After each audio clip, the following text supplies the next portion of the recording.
I still remember that morning. The rain hadn't stopped for 2 days, and the world outside my window looked like a watercolor painting that someone forgot to finish. The sky was pale gray. The trees bowed down with wet leaves, and the air smelled like something old, something ending. It was a Tuesday, ordinary for everyone else, but for me, it was the day my heart learned what silence truly sounds like. 3 months had passed since Mom left this world. Cancer, that word still stings like a fresh wound every time I whisper it. It took her away slowly, piece by piece, like sand slipping through fingers I couldn't close tight enough. People told me time heals, but what they don't tell you is that time doesn't heal. It just teaches you to hide your pain better. That morning, I was sitting. I hadn't opened the curtains since she passed. Daylight felt like an intruder in my grief. Then, a knock on the door. It startled me. No one really visited anymore.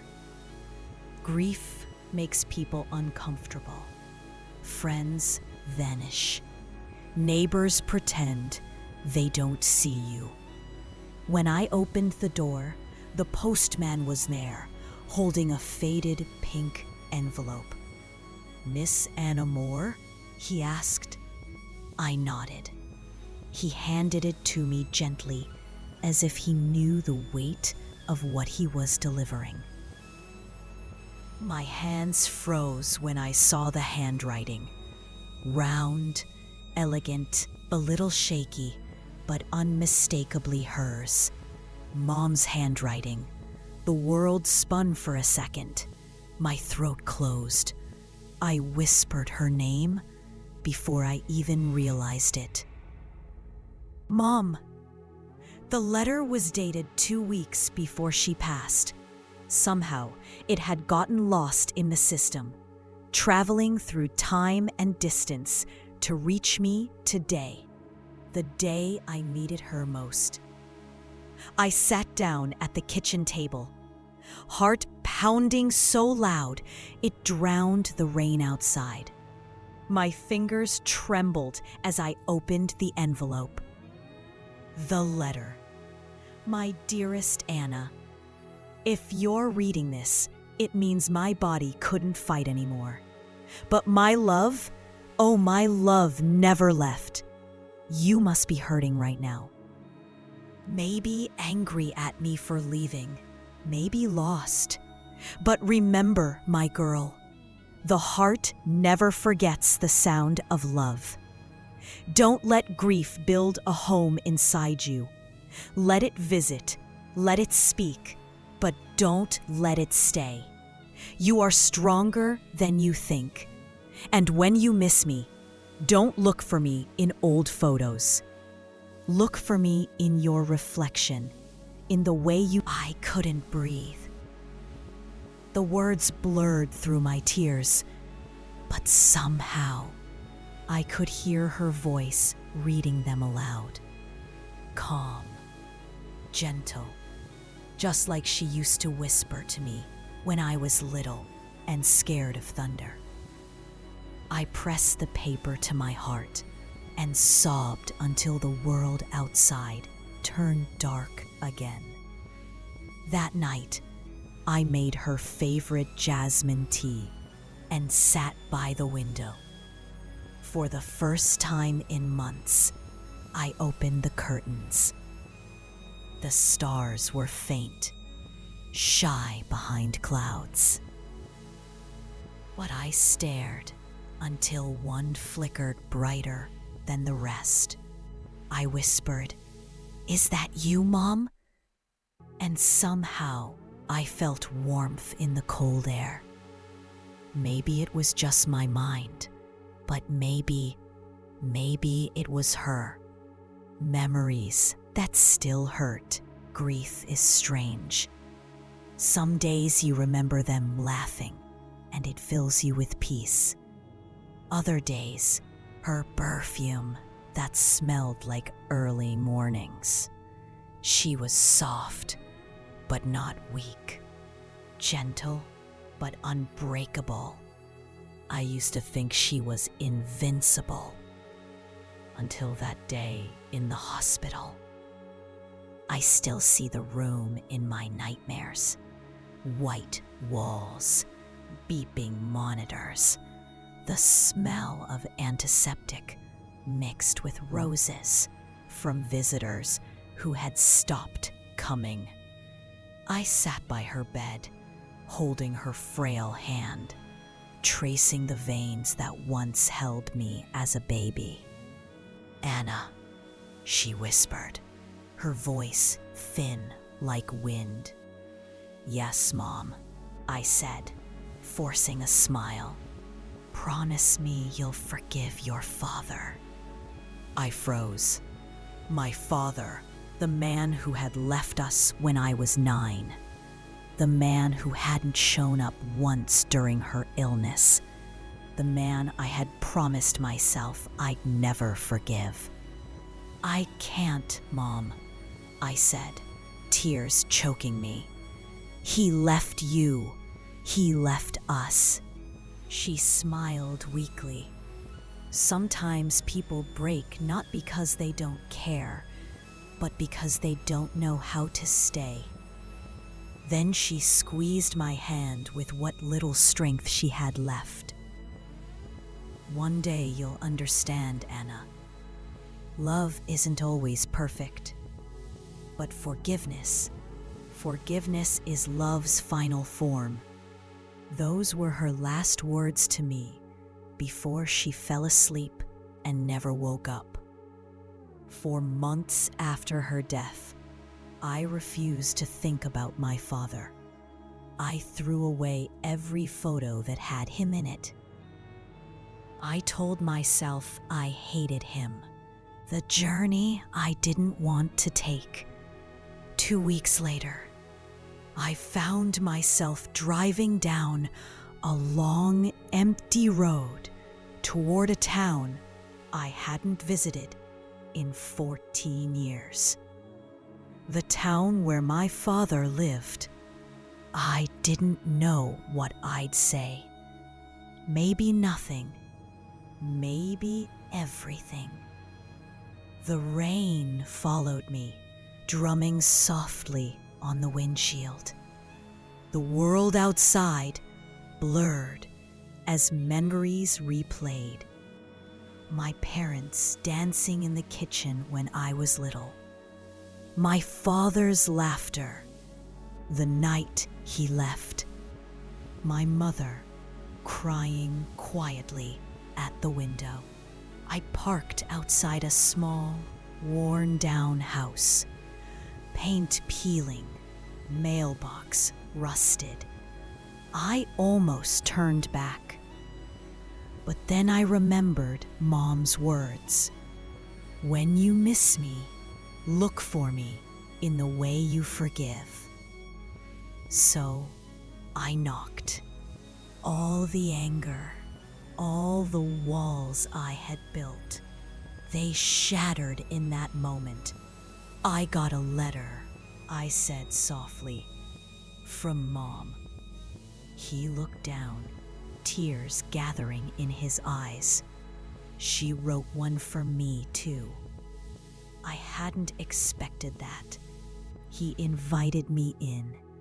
The house smelled of coffee and dust, and on the mantel were photos of Mom, younger, smiling, alive.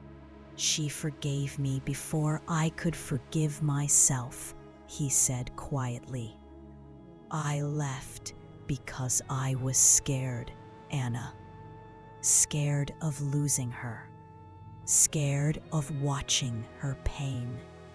I thought if I stayed away, I wouldn't break, but I broke anyway. For the first time, I saw not the monster I'd imagined, but a man, broken by regret. We sat in silence, two halves of the same sorrow, until he pulled out a small wooden box. Inside was another pink envelope. The second letter. Dear Michael, by the time you read this, I'll be gone. I want you to know I never hated you. You were the love of my life, even when you ran. I hope one day Anna will find you. Tell her you loved her, because I know you did, even when you couldn't show it. Please, take care of each other. Mary. I cried harder than I ever had before, because even in death, she was still holding us together. Weeks turned into months. I started visiting my father more often. He showed me old letters Mom had written him when they were young, full of laughter, dreams, and poetry. Each one was a glimpse into the love story I never truly understood until now. One evening, while sorting through a box of her things, I found her old journal. Inside, she had written something that changed me forever. Forgiveness isn't saying what happened was okay. A breeze passed through the curtains, warm and soft against my cheek, and I smiled because I knew it was her. Not gone, just changed. That night, sleep wouldn't come. I lay in bed, staring at the ceiling, my mother's words echoing in my head like an old song I couldn't turn off. Don't let grief build a home inside you. Let it visit. Let it speak. But don't let it stay. Maybe that's what I'd been doing all along, letting grief live inside me, feeding it every memory, every regret. But now that I'd forgiven Dad, I felt something new, a fragile kind of peace. Still, I couldn't shake the feeling that there was more, like Mom hadn't finished speaking yet. A box beneath the floorboards. A few days later, I returned to Mom's house, the one she and Dad had built together before everything fell apart. It had been empty since the funeral, but I couldn't bear to sell it. It still smelled faintly of her perfume, lavender, honey, and rain.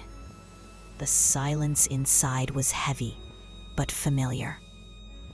I began cleaning, not because it needed it, but because I needed to move.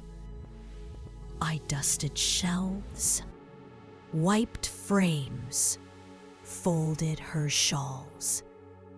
Then, in her bedroom, I noticed something strange. The old wooden floor near the dresser creaked differently, hollow, almost like something was beneath it. I knelt down, pried up the loose board, and there it was, a small tin box tied with faded blue ribbon. Inside were a few letters, a photograph, and a key. My heart raced. On top of the pile was another envelope, written in her handwriting. And this one was addressed to me. The hidden letter. My beautiful Anna, if you found this, it means you've started to heal. There's one. You were our second chance. Proof that love doesn't end, it transforms. The key in this box opens the door to a place where I kept a part of my heart. Go there, and you'll understand what love truly means. All my love, Mom. My hands trembled. The key was old, small, bronze. On its tag, a name was carved, Maple Lane Studio. I remembered that place, a tiny art studio near the lake. Mom used to take me there when I was little to paint. The studio stood at the edge of the lake, its windows covered in dust, ivy climbing its walls, like time itself had tried to reclaim it. I unlocked the door. It creaked open, releasing a gust of cold air mixed with faint paint and memories. Inside, sunlight filtered through cracks, painting everything in gold. The final letter, my dearest Anna. By now, you've learned how to forgive, how to see love even in loss. But there's one more thing I need you to do. Live. Don't spend your life visiting graves or reading old letters. Write your own. Fill your days with laughter, mistakes, and messy, beautiful love. I painted this to remind you, I'll always be there. Every time you look at the stars, I'll be behind you, proud of the woman you've become. When you were little, you once asked me, Mom, where do people go when they die? I told you, they go where they're most loved.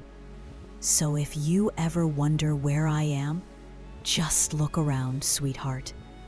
You're my home. Mom, I couldn't move, couldn't speak. The words wrapped around my soul like arms that refused to let go. I touched the canvas gently, tracing the outline of her face with my fingers. The paint was dry. For the first time, I didn't feel grief. I felt presence, finding purpose. That night, I brought the painting home. I hung it above my writing desk, where sunlight touched it every morning. And for the first time since she passed, I felt inspired to create again. I opened my laptop and began writing. Not letters of pain, but stories of love, forgiveness, and healing. I started a blog called Letters from Mom. I shared my journey, her words, her wisdom. Within weeks, thousands of people wrote back. Strangers who had lost parents, siblings, friends, thanking me for giving voice to their silent grief. It felt like Mom was speaking through me, helping others heal the way she helped me. Each post I wrote ended the same way. Love doesn't leave. It just changes its address. Din. A visit to the lake. Months later, Dad and I visited the lake together. He'd started painting again, something he'd given up when Mom got sick. He told me it made him feel close to her. We sat on the dock, feet dipping in the water, the evening sun melting into gold. She always said the lake reminded her of life, he said quietly. Calm one moment, stormy the next, but always beautiful. I smiled. She was right. He looked at me, eyes soft. You have her strength, you know. No, I said. I have both of yours. He laughed, the same laugh I'd forgotten I loved. In that moment, I realized Mom hadn't just wanted me to forgive him. She wanted me to love him again.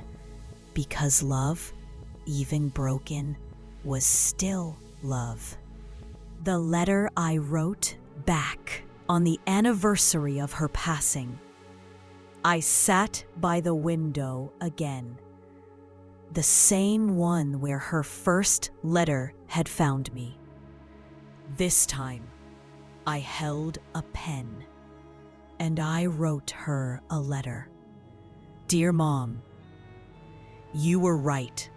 Time doesn't heal, it teaches. It taught me to forgive, to let go, to see you in every sunrise. I found Dad. I forgave him. And somehow, I forgave myself too. Your studio is still there. Your brushes, your colors, and your painting.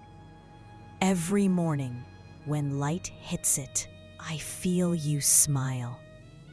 Thank you for teaching me that love doesn't end. It just learns to live differently. I hope you're proud of me, Mom, because I'm finally living. Always your little girl, Anna. I folded the letter and placed it beside her photo next to a candle. The dream, that night I dreamed of her. She was standing in the old kitchen, wearing her favorite blue dress, hair tied up, eyes sparkling. She looked healthy. No tubes, no hospital gown, just her. Mom, I whispered, tears already falling. She smiled. You kept your promise. What promise? To live. I ran to her and she held me. I could feel her heartbeat, warm and steady. I miss you, I cried. I know, she said, brushing my tears away. But every time you laugh, every time you love, I'm there. Then she held my face in her hands and whispered, Now go, my sunshine. The world still needs your light. And then she was gone. I woke up with tears on my cheeks, but peace in my heart. A new beginning.